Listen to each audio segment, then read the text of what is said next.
j'en profite pour vous remercier à nouveau d'être là aujourd'hui. Voilà, on a beaucoup travaillé pour que cette journée puisse arriver. C'est des efforts de l'année dernière sur la première. On a essayé encore de s'améliorer sur celle-ci. Ça nous fait vraiment plaisir de vous voir plus nombreux. Et ça ne pourrait pas arriver sans vous. Donc encore une fois, merci beaucoup. On va commencer cette petite conférence sur Martine qui est devenue manager. Alors, je tiens avant toute chose à m'excuser auprès de Magali, puisque l'intégralité des slides a été réalisée avec Midjourney. Voilà. Alors, je ne sais pas dessiner, mais par contre, j'ai appris à faire des prompts exprès, donc j'ai limité mon empreinte carbone du mieux que j'ai pu. Alors, je ne sais pas si vous aussi, ça vous arrive d'être un peu nostalgique, si vous aimez vous replonger dans les histoires de vos enfances. Moi, ça m'arrive très souvent. Alors, j'étais un peu jeune quand Martine est arrivée, mais j'en ai quand même lu quand j'étais petit, et j'ai toujours voulu savoir ce qu'elle était devenue. En fouillant un petit peu, je me suis rendu compte qu'elle était devenue manager. Voilà, merci. Voilà. Je vais vous raconter cette histoire de comment elle est devenue manager, qu'est-ce qui l'a poussée à le devenir. Mais avant tout, je vais vous donner son contexte. Ça me paraît plus important.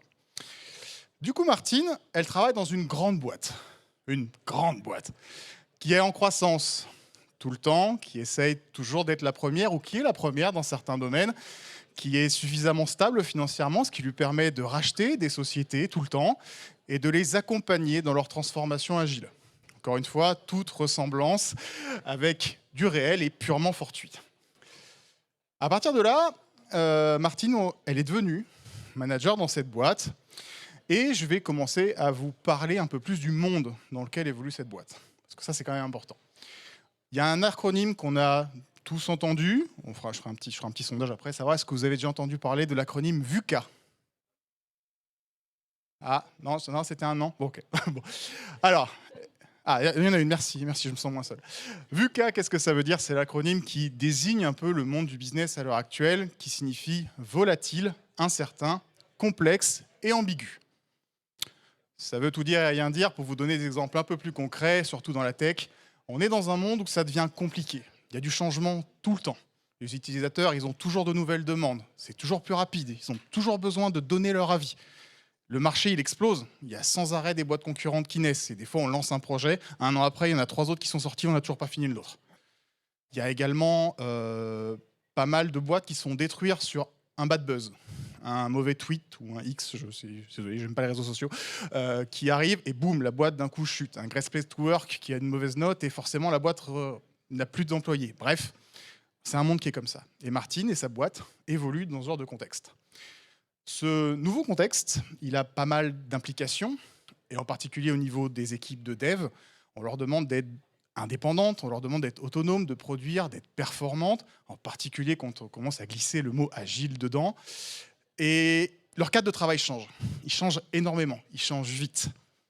Mais en général, ce n'est pas celui du reste. Le cadre de travail des managers ne va pas évoluer. Et ça va créer une inertie. Et c'est dans cette inertie que ça va s'opposer au modèle VUCA. On va avoir du mal à faire des mises en prod. Il y a des décisions qui vont être prises beaucoup trop tard. Pas assez de recul. Et ça va bloquer. Voilà le contexte de Martine. Alors Martine, qui c'est maintenant hein, Martine, quelles sont ses caractéristiques? Elle est jeune, elle est de bonne humeur, elle est toute contente, elle a hâte de me montrer ses preuves. Elle a plein d'idées et elle va vivre beaucoup de désillusions sur ses idées. On va faire son trajet ensemble. Alors la première étape, alors oui, excusez-moi, vous verrez à la fin les textes qui s'affichent sur les slides, je fais exprès de ne pas vous les afficher, mais comme vous pourrez récupérer les slides, vous les verrez après. La première étape de Martine, c'est qu'elle va découvrir son contexte. Bon, je passe l'étape où elle va découvrir son projet, hein, c'est pas ce qui nous intéresse le plus. On va parler des étapes où elle va découvrir son équipe. Et je vais prendre un cas le plus simple. On va prendre le plus basique et le plus chanceux pour Martine. Elle va avoir la chance de pouvoir créer son équipe depuis le début. Elle va partir, le projet est neuf, il vient de commencer. Et pareil, elle regroupe son équipe et ils partent ensemble. Alors, vous allez m'arrêter, hein, je vais faire des petits tests au fur et à mesure, savoir si les situations que je vais vous décrire, vous les avez déjà vécues en tant que manager ou dans vos équipes. Okay, le projet commence, ça y est, les équipes se lancent dans le développement et la conception, tout ça. Et ils arrivent à livrer des choses. Ça roule, à peu près, ça tourne, il y a des choses qui sont poussées en prod, les clients commencent à faire les premiers retours, parce que là, tout va bien. Là, je pense que vous l'avez tous vécu. Et d'un coup, ça va plus bien. Les gens commencent à s'engueuler. Il y a une sale ambiance, il y a des non-dits, il y a des remarques comme ouais, je vais le faire, mais franchement, je vois pas à quoi ça sert. Sans déconner, ça me saoule de le faire. Ou un oh là, celui-là, je suis toujours obligé de passer derrière lui, j'ai l'impression qu'il faut rien. Vous l'avez connu ça ou pas? Ah voilà, levez les mains ceux qui ont connu et pas honte, hein. OK, ça va. Et après, alors pas miraculeusement, bien sûr, mais il commence à y avoir des choses qui vont se mettre en place, des règles. En général, il y a un trublion, si on est dans une équipe agile, quelqu'un qu'on appelle le Scrum Master, qui va commencer à venir tatiller les équipes un peu et leur dire ah bah tiens, il faudrait qu'on commence à faire ça, il y a des cérémonies qui peuvent être intéressantes. Ou alors c'est carrément Martine qui va le faire et proposer ce genre de choses-là. Et là, l'équipe va mieux. Ça commence à s'améliorer, on commence à produire, ça s'engueule un peu moins. Pareil, cette phase d'amélioration, est-ce qu'il y en a d'autres qui l'ont connue? Il y en a d'autres, ok, c'est cool. Et enfin, la dernière phase, on a des équipes performantes, on a des équipes autonomes, indépendantes, qui produisent à fond, qui anticipent tous les besoins. Allez, faites-moi plaisir, dites-moi, il y en a un qui en ont connu un peu. Ouais, c'est bon. Ouh, c'est bon. Alors, vous allez me dire pourquoi je vous parle de ça, c'est parce que toutes les équipes ont un mode de fonctionnement différent. Il n'y en a pas une qui bosse pareil, c'est évident. Mais ces étapes que je viens de vous nommer, bah, ça a été théorisé. Et c'est un modèle qui s'appelle le modèle de Tuckman. Voilà. Et les 4 étapes dont je vous ai parlé, c'est l'étape de forming, norming, storming. Non, j'y arrivé. Forming, storming, norming et performing. Il y en a une 5e qui est au niveau de la dissolution des équipes, du coup, mais on ne va pas en parler ici parce que Martine, son équipe n'a pas bougé. Alors pourquoi c'est important que Martine ait appris ce concept-là? Parce qu'il y a un corollaire qui est le plus important de cette règle, c'est que quand on bouge l'équipe, quand on rajoute quelqu'un dans l'équipe, quand on enlève quelqu'un de l'équipe, on casse le système. Parce qu'une équipe est un écosystème. Et à chaque fois qu'on va faire ça, on va faire reculer l'équipe d'une ou plusieurs étapes. C'est une règle importante. Et Martine, elle l'a appris un peu à ses dépens quand ils ont commencé à dire bah oui, mais pour que le projet aille plus vite, on va rajouter des devs. Vous l'avez connue celle-là aussi, hein? Ah merci, ça fait plaisir. Donc non, voilà. Et pourquoi? Bah, c'est à cause de ça, tout simplement. Un autre point fort de connaître cette théorie, du coup, ce modèle, c'est que Martine, elle peut arriver dans des équipes qui sont déjà construites. Elle peut arriver sur un projet qui est en cours, le reprendre, et arriver à identifier ces étapes lui permettra d'aider ses équipes à passer à l'étape supérieure. Voilà, ça c'est la première leçon que Martine va apprendre dans son contexte. Martine, elle va également apprendre que, surtout dans des contextes agiles où on demande aux équipes de pousser vers de l'autonomie, de l'indépendance, bah, c'est plus le point d'ancrage de son équipe comme ça pouvait l'être avant. Il y a plein de décisions qui vont être prises sans qu'elle le sache, parce qu'elle n'a pas forcément besoin de le savoir, pour que ses équipes soient les plus performantes possibles. Et ça va être dur de se rendre compte qu'il n'y a pas ce besoin de ce micromanagement comme on pouvait avoir avant. Martine, elle va également se rendre compte que son équipe elle a des dépendances à d'autres équipes, à d'autres managers. Et elle n'a pas le contrôle là-dessus. Martine, elle va surtout apprendre que bah, la visibilité qu'on lui demande, parce qu'évidemment, elle aussi, on lui demande des choses, c'est pas du tout la même que lui demandent ses équipes. Pareil, hein, vous allez me couper si cette phrase, vous l'avez déjà entendue. Les développeurs qui disaient à Martine, ah franchement, sans déconner, nous faire estimer les trucs, c'est bien, mais tu préférais pas qu'on les fasse plutôt? Ouais, c'est bon, c'est connu ça. Voilà, et c'est exactement pour ça. Euh, dans ce contexte-là, où Martine se rend compte que bah, son impact n'est pas celui qu'elle voulait, elle va devoir apprendre à manager avec ça et construire des solutions avec ses équipes. Et c'est pour ça que Martine, elle va commencer à tracer sa propre voie. Alors, c'est un voyage qui est dur à faire, ça demande du temps, de la patience, de l'abnégation, des recherches, de l'apprentissage, mais c'est un voyage qu'elle ne va pas faire seule. Ça, c'est très important. C'est un voyage qu'elle va faire avec son équipe, parce que son équipe va la faire grandir, elle a besoin de leur collaboration, et elle fera aussi grandir son équipe par ces échanges-là. Ça va être quoi la première étape de ce voyage? Eh bien, Martine va devoir apprendre à communiquer ouvertement et de façon transparente. Vous allez me dire, Vincent, t'es bien gentil, le mot transparent, c'est bon, on l'entend, on n'arrête pas de nous le répéter, c'est bon, on a compris. Et oui, mais si on le fait, c'est pas pour rien.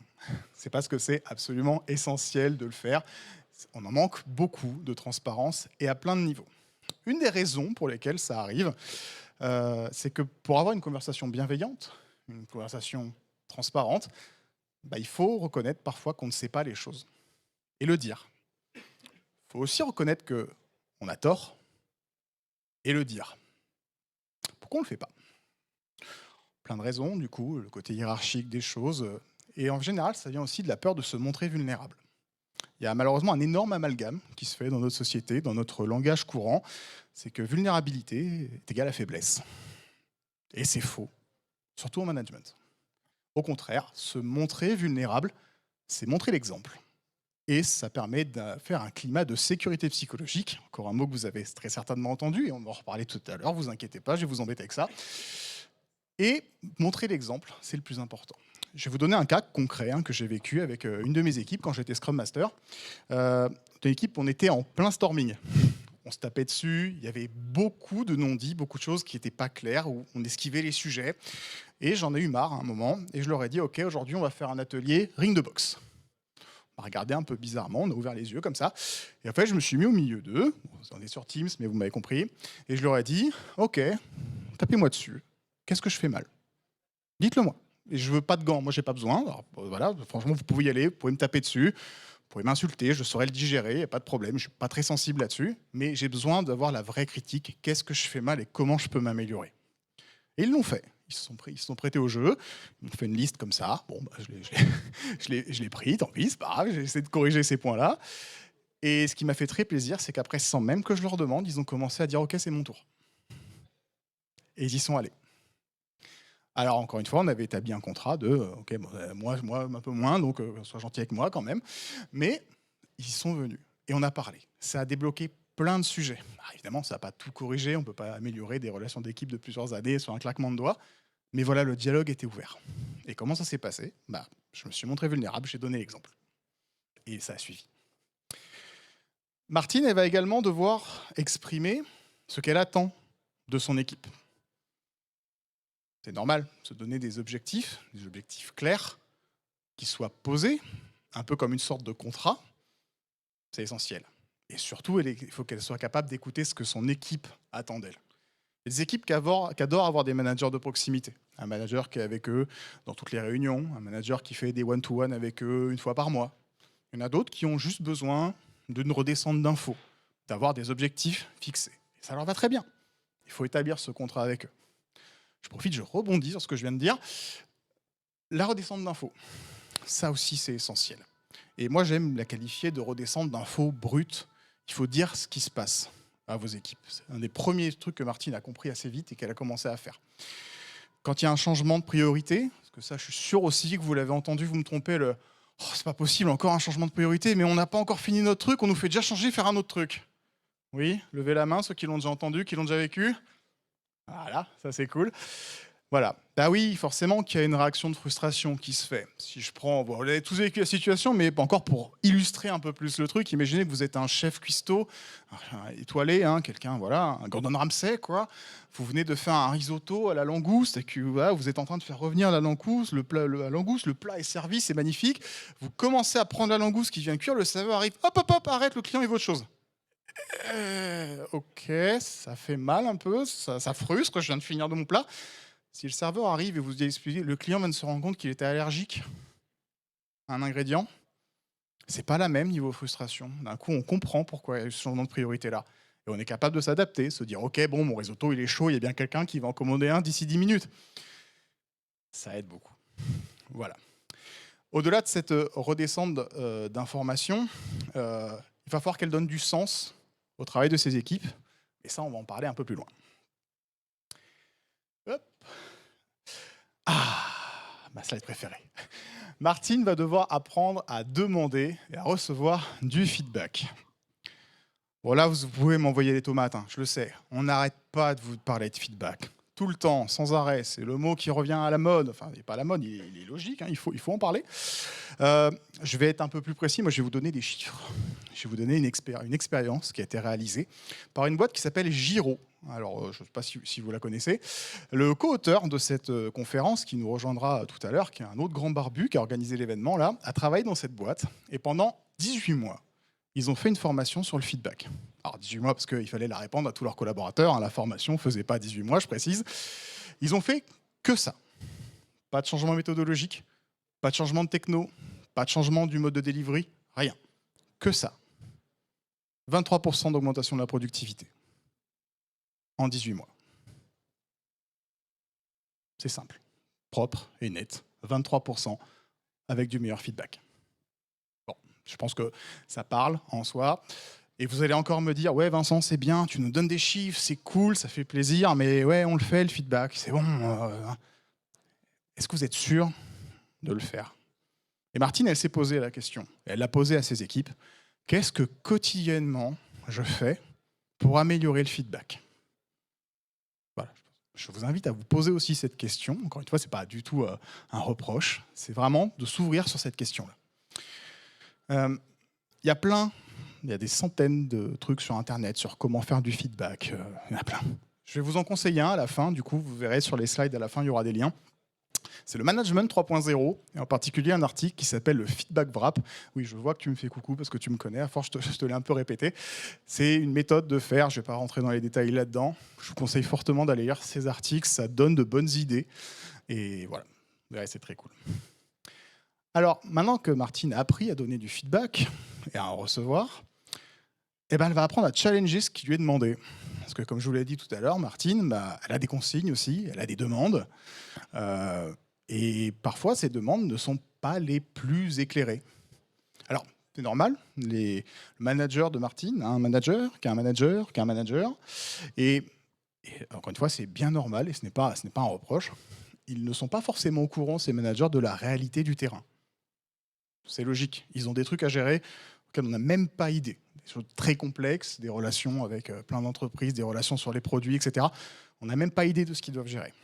Par contre, dans l'autre sens, encore une fois, je précise que toute ressemblance avec une situation réelle est purement fortuite. C'est pas parce qu'on est 140 dans un service qu'on est 140 à développer. Et donc, il peut y avoir un décalage entre je comprends pas, vous êtes 140, le projet il devrait être fait en 2 mois. Non, on est 40 à développer, et sur ce sujet-là, on est 8. Et c'est pas la même, du coup. Alors, une des tâches de Martine, c'est d'arriver à faire remonter cette réalité du terrain et expliquer les choses. Quand il y a un changement de priorité qui va être annoncé à Martine, il faut qu'elle arrive à prendre du recul. Parce que si ce changement de priorité ne lui fait pas de sens, qu'elle n'a peut-être pas compris pourquoi il y a eu ce changement, qu'est-ce qui a changé pour qu'il y ait eu ce changement, il ne faut pas qu'elle hésite à poser la question et à la challenger. Une phrase que j'aime beaucoup, que Martine a appris un peu aussi. À votre avis, quelles sont les personnes qui connaissent le mieux les produits? Je vous laisse lever la main si vous me donnez la réponse. Cédric. Bon, alors des plus forts, vas-y. Ok, bonne réponse. Et les deuxièmes, c'est qui? Alors moi, j'allais dire les devs, mais globalement, c'est ça. C'est pour moi, le QA fait partie de l'équipe. C'est vos équipes qui connaissent le mieux le produit après les clients. Et ce sont eux, en général, qui auront les meilleures idées de ce qui peut apporter de la valeur business, de la valeur réelle à votre client. Encore une fois, un exemple qui m'est arrivé, donc je peux bien en parler.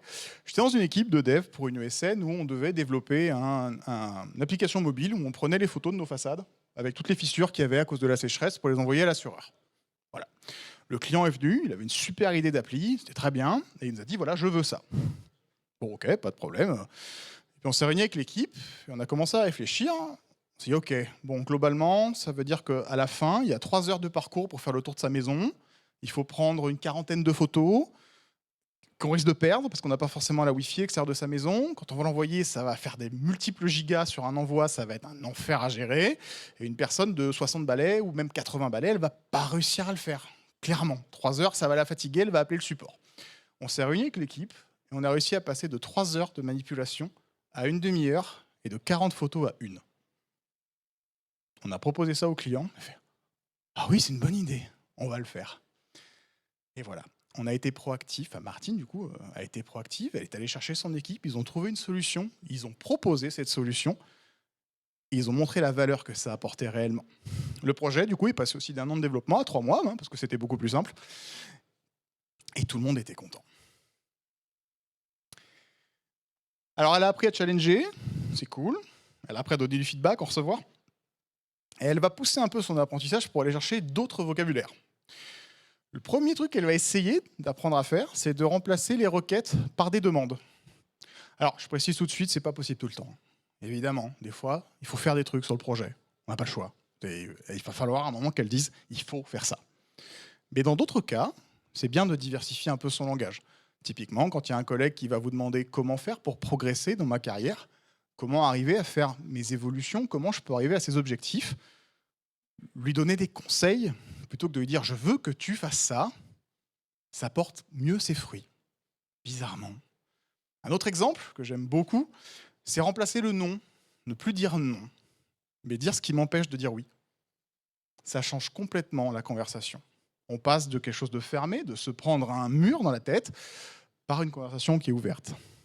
Et pareil, dire ce que l'on souhaite plutôt que ce que l'on ne souhaite pas voir, ça ouvre aussi ce genre de possibilités. Ah, mon préféré. Martine va apprendre à donner du sens à ses équipes. Je vous en ai déjà parlé tout à l'heure, voilà. Mais très souvent, je parie que ça aussi, hein, vous allez avoir entendu le « je comprends pas pourquoi on fait ça ». Ah, je vois que ça sourit. Allez, qui c'est qui l'a connu ça dans ses équipes? Ah, voilà, parfait. Eh oui, donner du sens, c'est essentiel. Et encore une fois, je vais vous raconter une petite anecdote qui m'est arrivée.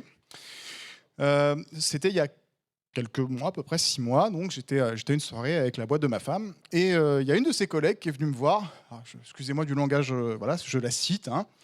Putain, j'en ai marre, mes stagiaires, c'est que des branleurs, ils branlent rien, ils sont pas contents, ils ont pas envie, génération de branlos. Ok. Bon, j'étais curieux, j'étais taquin, j'ai eu envie d'aller voir. Je fais très bien. Pourquoi tu dis ça? Qu'est-ce qu'ils font? Bah non, ils bossent pas, faut toujours que je leur tire dessus. Ok. C'est quoi leur boulot? Alors, elle est responsable commerciale. Pardon, je précise, c'est important pour le contexte. En fait, ils vont sur LinkedIn, sur Indeed, etc. Ils me cherchent des CV, ils me sortent des CV, ils lisent les CV, machin, ils me les envoient, et moi, après, j'envoie ces CV aux clients pour leur vendre la prestation. Ok. Donc, en gros, leur travail, c'est de te donner des coms. Elle a bugué un petit peu, elle m'a dit comment ça? Je fais, bah, leur travail, rébarbatif, hein, tu l'avoues toi-même, hein, ils cherchent des CV toute la journée, ils font que ça. C'est simplement de te donner des CV pour que tu vendes et que tu touches des coms. Que ça. Donc leur travail, c'est de te faire gagner de l'argent à toi. Oui, ok. Maintenant, si tu leur expliques que peut-être le CV que tu as envoyé, ce technicien, tu l'as envoyé à réseau, que tu as envoyé, qui a bossé dans des maisons de retraite, qui a réussi à reconnecter Internet à toutes ces maisons de retraite en plein pendant le Covid, et qui a fait en sorte que les grands-parents puissent parler à leurs enfants dans ces périodes difficiles, ils seraient plus motivés, tu crois pas? Ça a un sens, là, ce que tu leur fais faire. Ah oui. Elle a essayé après, et bizarrement, la motivation dans l'équipe, elle est remontée. Étrange, hein. Mais voilà, ce genre de cas existe, vraiment, hein. J'en entends tous les jours, et c'est important d'expliquer pourquoi on fait ça. Très souvent, on se contente de donner des chiffres. Voilà, la boîte, elle a gagné de temps ce mois-ci. C'est cool, on est content. Donnez-nous la valeur de ce qu'on a fait, plutôt. Martine, elle donne cette valeur-là. Oui, bah voilà. Hop, nos clients, ils sont plus contents. Ça leur a permis d'éviter ça. Voilà, on a tant de satisfaction en plus chez nos clients. Voilà, on a voilà, X moins de retours au support qui se font. Ça fait que le support va mieux à côté parce qu'ils ont moins de demandes. On améliore la vie au quotidien de nos collègues. Ah, ça n'a pas de prix. Martine, du coup, en donnant du travail le sens de travail de l'équipe, elle va aussi comprendre qu'elle avance avec eux. Le projet se fait avec elle. Pas qu'avec ses équipes. Elle est un membre à part de cette équipe. Et c'est qu'en avançant tous ensemble qu'on va y arriver. Ah, Martine, ça fait 6 mois qu'elle est dans la boîte. Ça se passe bien, son équipe va mieux, elle a fait un long voyage, elle a appris plein de choses, mais plein de choses du quotidien, on va dire, plein de choses dans le jus comme ça. Et elle va dire, ok, je vais aller chercher un peu des trucs un peu plus théoriques que je connais pas forcément. Elle va tomber sur 3 notions dont on entend beaucoup parler, et qui lui sont fortement utiles. La première, c'est la sécurité psychologique. Alors, est-ce que vous avez déjà entendu parler de ce mot? Lève la main si on connaît le mot. Ok. Ce matin? Ok. Oui, bah tu me spoil, je te remercie Monique, c'est très gentil. Alors je vais vous donner une définition de la sécurité psychologique, c'est très simple, le pire, hein, c'est vraiment évident. La sécurité psychologique, c'est arriver à créer un environnement où les collaborateurs se sentent capables d'exprimer ce qu'ils ressentent ou leurs idées sans avoir peur du jugement ou de conséquences négatives. C'est facile, hein, la définition, elle a l'air évidente, hein, et tout le monde dit ouais, on a envie d'aller vers là. Eh ben, je vous invite à vous poser la question, parce que Martine l'a posée à la collaboration dans son équipe. Est-ce qu'il y a au moins une fois, dans une des réunions, où tu n'as pas osé poser une question? Même sans savoir pourquoi, hein, mais tu n'as pas osé le faire. Ok. Il y en a pas mal qui vont répondre oui, ça m'est déjà arrivé. Ou alors le fameux le matin, lundi matin, réunion, on sort du week-end, je suis chaud patate, je suis bien motivé et il y a quelqu'un qui vient, qui me présente un nouveau projet. Je suis sorti de là, j'ai plus aucune motivation. C'est fini. Là, ça m'a enterré, quoi. C'est des questions qui sont importantes à poser. Et le fait le plus simple pour commencer à parler de ce sujet, c'est juste de donner la définition dans ces équipes. Prendre un moment, en rétrospective, par exemple, si on est sur du Scrum, ou n'importe quand, dire, OK, voilà la notion de sécurité psychologique. Est-ce que vous pensez qu'on est dans ce cadre-là? Et après, essayer de trouver des solutions pour l'amener. Il y a plein de choses à faire, hein, mais en général, juste évoquer cette notion, les solutions vont arriver quasiment toutes seules. Deuxième notion qu'elle a appris, le leadership situationnel. Pareil, quelque chose de très très simple. Je vous donne un très bon exemple. Il y a des milliards de façons de manager. Chaque manager a sa propre façon de le faire. Mais on ne manage pas les personnes de la même façon. On ne va pas manager quelqu'un de super timide avec un trublion qui, depuis 20 minutes, saute sur la scène, prend beaucoup de place et a une voix qui porte dans le bureau. On ne va pas non plus manager quelqu'un de neurodivergent, pour en parler, de la même façon que, pareil, encore une fois, le trublion qui saute partout sur la scène. Alors, ça paraît évident, comme ça, mais le fait de savoir s'adapter, c'est un art qui demande de la pratique, qui demande du temps et de l'abnégation. Martine, elle a décidé d'apprendre à le faire. Et c'est très dur, elle est toujours en train de le faire. Et enfin, en dernier, l'intelligence collective. Bon, le gros mot pour c'est qu'on sera toujours plus bête qu'un groupe de personnes. je vais l'englober un peu plus quand même. C'est que les solutions qui vont être trouvées à plusieurs, par un groupe qui va se réunir pour le faire, seront en général beaucoup plus performantes que celles trouvées toutes seules. On en revient à la petite anecdote que je vous ai racontée tout à l'heure sur l'application qui est passée de 3 heures à une demi-heure. Ces notions-là vont lui être utiles quasiment tous les jours, et surtout la première. Et s'en servir va grandement aider à améliorer les performances de son équipe et leur autonomie. Alors Martine, ça fait 1 an maintenant qu'elle est dans son équipe. On va faire un petit bilan de ce qui s'est passé. Son équipe va mieux, il y a une meilleure ambiance. Elle est sortie de la phase de storming et maintenant on se rapproche de la phase de performing. Elle est plus proche de ses clients, elle est plus proche de ses projets. Elle arrive à donner la visibilité suffisante à sa direction. Et tout ça, elle l'a découvert. Et elle l'a découvert avec son équipe. Elle a réussi à trouver sa propre voie par l'apprentissage tous les jours d'être dans le terrain, par la reconnaissance de ce qui était en son pouvoir ou pas de contrôler. Et elle a réussi à montrer que oui, ces managers, ils ont fait le bon choix de l'apprendre. Alors, Martine, à l'école, à votre avis, pourquoi je fais ça? Allez, essayez de nous donner un truc. Oui? Presque. Ah, on y est. On y est presque. Allez, je vous donne un peu. Martine, ça fait 1 an qu'elle est sur ce chemin-là. Elle estime, à force, que ce qu'elle a appris, ça peut être utile à d'autres, en fait. Que son histoire, ça vaut le coup de la raconter. Qu'elle a envie d'expliquer toutes les difficultés qu'elle a eues. Elle a appris à être vulnérable, donc expliquer quand elle est tombée. Et elle se dit que non seulement son histoire vaut la peine d'être racontée, mais celle de tous les autres managers vaut la peine d'être entendue. Alors, elle va essayer de proposer quelque chose, parce qu'elle a vraiment envie de le partager. Soit, si jamais ça n'existe pas, créer une communauté de pratique de managers, ou alors en rejoindre une et essayer de proposer des ateliers pour, toujours une fois, s'améliorer elle, mais aider les autres à s'améliorer et à grandir de son côté. Alors là, par contre, j'ai affiché le texte. Martine, également, elle commence à lire des bouquins. Ça lui plaît bien de lire des bouquins, elle adore ça. Et elle va vous conseiller 3 livres essentiels. Alors, on va partir en bas pour remonter. Le premier, c'est Team Topologies. Est-ce que vous avez déjà entendu parler de Team Topologies? Pareil, à main levée. 1, 2, 3, 4. Ça marche. Alors, Team Topologies, qu'est-ce que c'est? C'est un bouquin qui a été écrit par Manuel Pace et Matthew Skelton. Désolé les gars si je prononce mal votre nom de famille. Qui va expliquer simplement quelles sont les 4 principales topologies d'équipes de dev. Voilà. Je ne vais pas rentrer dans les détails, je vous laisserai pour ceux aller chercher le livre, et également surtout comment elles communiquent entre elles. C'est vachement intéressant, parce que même sans être très technique, c'est quand même cool de savoir les fameuses dépendances dont on a identifié quelque chose, dont je vous ai parlé tout à l'heure, comment elles se créent, pourquoi elles se créent, pourquoi on se tape du legacy de trucs qui a 15 ans et qu'on n'arrive pas à en sortir. Il y a beaucoup de réponses dans ce livre-là. Le deuxième, Coaching Agile Teams de Lisa Atkins. Alors celui-là, quand Martine elle l'a lu, il a fait mal un peu, très clairement. C'est un bouquin, c'est une mine d'or, tout simplement, sur comment coacher des équipes agiles, comment coacher des managers d'équipes agiles, comment aider, accompagner son équipe à grandir, comment grandir avec elle, quelles sont les nouvelles postures à prendre. Par exemple, si je vous parle de posture haute et de posture basse, est-ce que ça parle à quelqu'un? 1, 2, 3. OK. Allez, petite définition. La posture haute, c'est en général la posture de manager, c'est-à-dire par rapport à la personne que j'ai en face, je sais mieux sur le sujet que je vais aborder avec elle. Et du coup, je vais avoir cette position où je vais lui expliquer les choses. La posture basse, c'est l'inverse. C'est considérer que je connais moins bien le sujet que la personne en face de moi. Et donc, je vais être là pour écouter et avoir un vrai dialogue. Apprendre à passer de l'un à l'autre, c'est vachement important. Il y a énormément de clés dans ce livre-là. Donc, comment mentorer ses équipes, comment les former, les aider, les accompagner. Bref, une mine d'or. Et le livre préféré de Martine, Turn the Ship Around, du lieutenant David Marquette. Alors, c'est une autobiographie. C'est une histoire vraie, et c'est ça qui est très très fort avec ce livre. C'est un bonheur à lire, parce que c'est vraiment écrit sous forme de roman, du coup c'est très très agréable. C'est quoi l'histoire?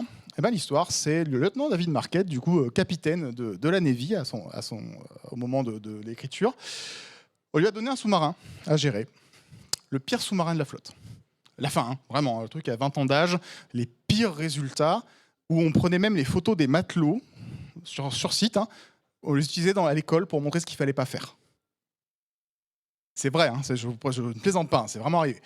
Et cette personne-là, du coup, on lui a dit, tiens, tu as 6 mois pour le remettre à l'eau, et dans 6 mois, il faut qu'il parte, il faut qu'il décolle. Enfin, il faut qu'il plonge, excusez-moi, je vais être un peu plus précis.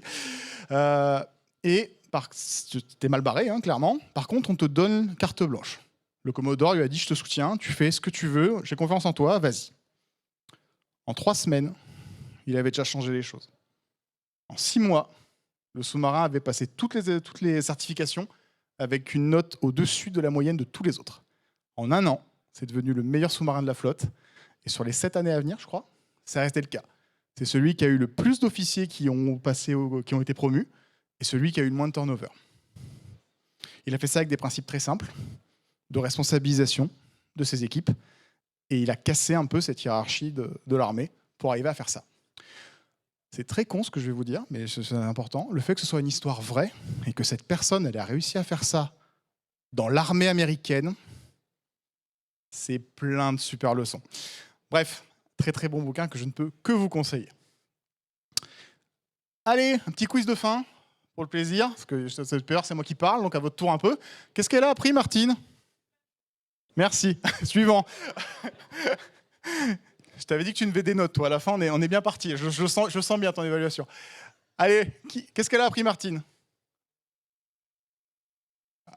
Alors, sécurité psychologique, ouais.